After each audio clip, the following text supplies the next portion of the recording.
এই আনসার সদস্যরা ঢাকা বিশ্ববিদ্যালয় শিক্ষার্থীদেরকে বেদমভাবে পিটাচ্ছে।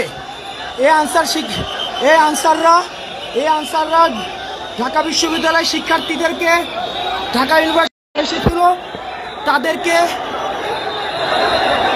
ঢাকা ইউনিভার্সিটির শিক্ষার্থীরা, এখানে ঢাবির অনেক শিক্ষার্থী এসেছিল, তাদেরকে অস্ত্র নিয়ে হামলা করেছে।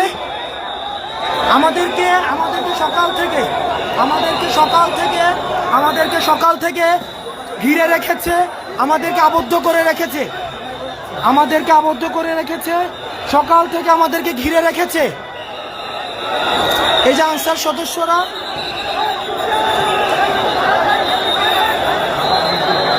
আমাদের বিশ্ববিদ্যালয়ের অনেক ছাত্র আহত হয়েছে।